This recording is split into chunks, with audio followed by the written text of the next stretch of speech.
And we're going to continue with chapter 2, language as toxic waste. Scenario 4. Thomas Lee stared at the man sitting across the desk from him. He took one very long, very loud, deep breath. "You're kidding me," he said. "I don't believe this." "Believe it," Jack told him. "It's true. We spent nearly $1,000 on the newsletter service, and the result is worse than we got when we did it in-house." "That's right, Tom. But I would like to tell you what happened." Tom leaned back in his chair, put both fists on the desk, and looked Jack Harrington right in the eye. "What is it with you?" he shouted. "Why do you always screw up like this? Why is it that I can't give you even the simplest task and expect it to be done right? Jack, why is that?" "Tom, just let me tell you how." "Oh, cut it out," Lee spat, contempt written plainly on his face. "Don't waste my time with your stupid excuses. You're a total failure, Jack. You know that. Total failure. Go on, get out of here. Go ruin somebody else's day." If a speeding truck runs over you, you are going to get hurt. If someone points a loaded gun at you and pulls the trigger, you are going to be injured. If you fall off a cliff, you are definitely going to suffer harm. These dangers produce immediate and obvious damage about which there can be no question. No one would ever say to you as you lay broken and bleeding in the street after that truck ran over you, "Oh, you don't be bleeding in the street after that truck. Oh, goodness. Oh, don't be ridiculous. You're just making a mountain out of a molehill, lying there like that. What's the matter? Don't you have a sense of humor?" But there are many other dangers for which the associated damage doesn't show up so immediately and unambiguously. Toxic waste, for example. If you have built your house on land where dangerous chemicals are buried, you are going to get hurt. But it may be a while before the damage is apparent, and you may have to go through a period when you know you've been harmed. But other people try to convince you that you're neurotic or just imagining things before all the facts are known and the diagnosis can be made.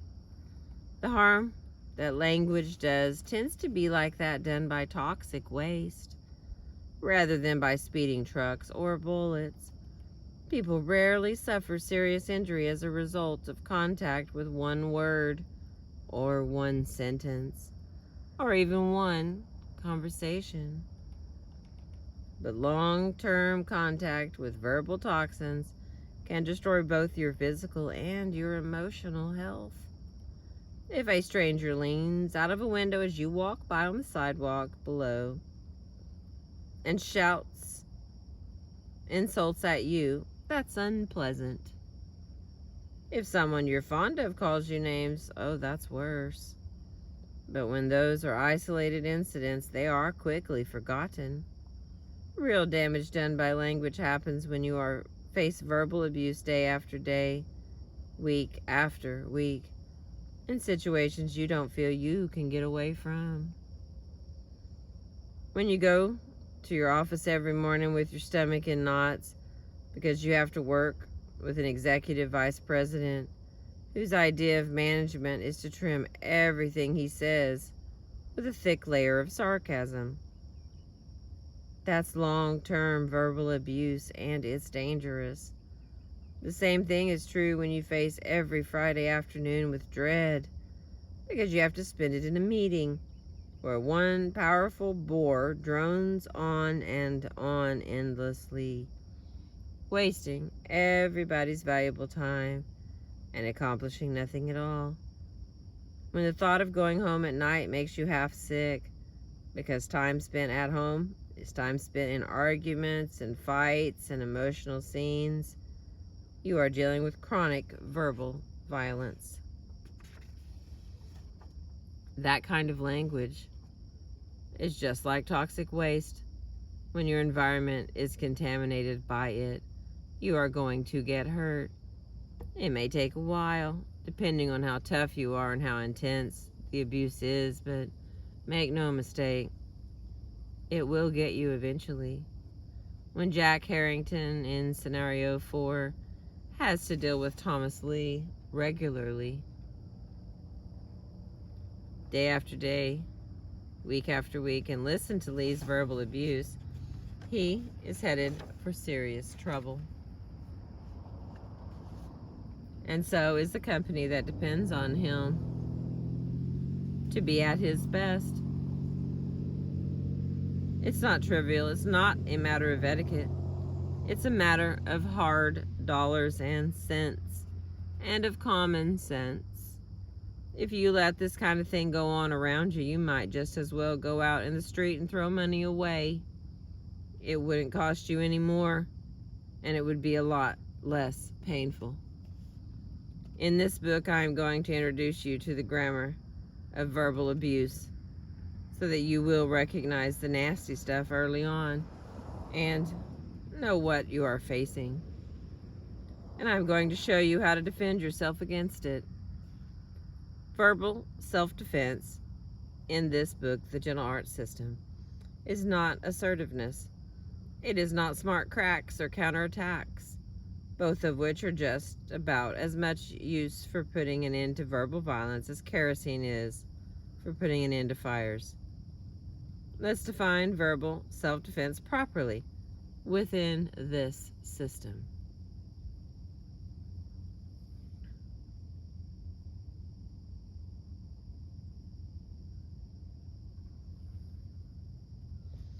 Verbal self-defense ends language behavior that allows you to achieve these three goals.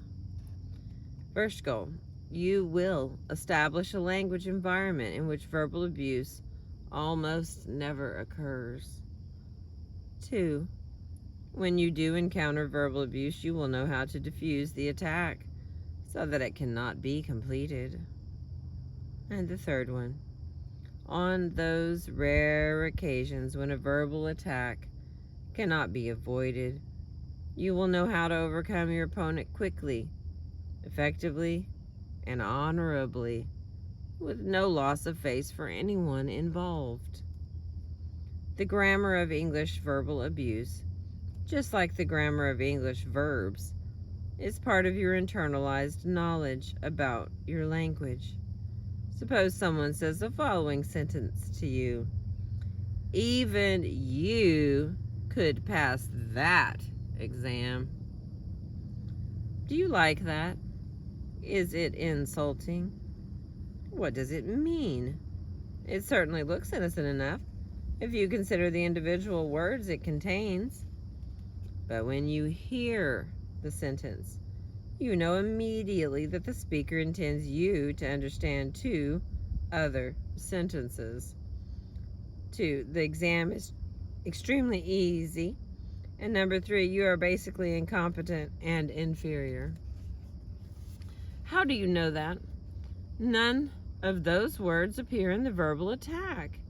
Even you could pass that exam. And I am absolutely certain that you have never heard or read the rule that would explain how you know that sentences 2 and 3 are part of the meaning of a sentence. But you do know, because you know the grammar of your language as a system, and you know how it works. When you were 5 years old and one of the other kids said to you, even you could climb that tree, you knew what they meant. You already knew that rule. You knew that both you and the tree were under verbal attack. Unfortunately, you probably did not know how to protect yourself effectively, or how to make certain that the attack was not repeated. Most of the training we get in our society for dealing with verbal attack is of just 3 kinds. We learn how to respond to verbal abuse with more verbal abuse of our own. or we learn how to endure verbal abuse without complaint and without defending ourselves against it, or we learn how to pass the pain caused by verbal abuse along to others by being verbally abusive ourselves. Which of these tactics you choose in a given situation depends on how much power you have in that communication context. And all three of them are counterproductive. They don't lead to success, they only make matters worse. When we come back to the verbal attack patterns of English, in a later chapter, I will demonstrate to you that you can eliminate them from your language environment forever. Up to now, you have been getting by on nothing but the rules that allow you to recognize verbal attacks and understand what they mean. I will show you how to add an additional set of rules for responding to attacks after you have recognized them.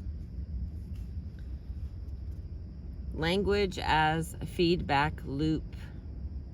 Scenario 5. John Martin didn't waste any time on preliminaries. Tom, he said, we just can't have this kind of thing. What kind of thing? Oh, come on, Tom. You know exactly what I mean. We can't have you throwing the book at people without even giving them a chance to tell you their side of the story.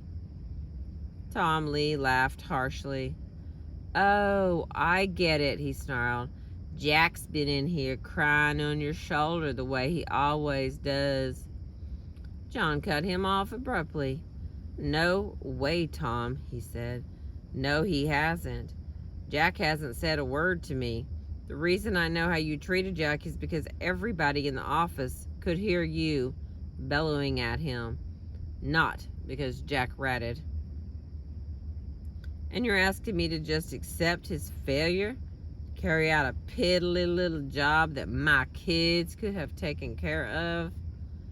Tom, said John Martin, I don't know anything about that.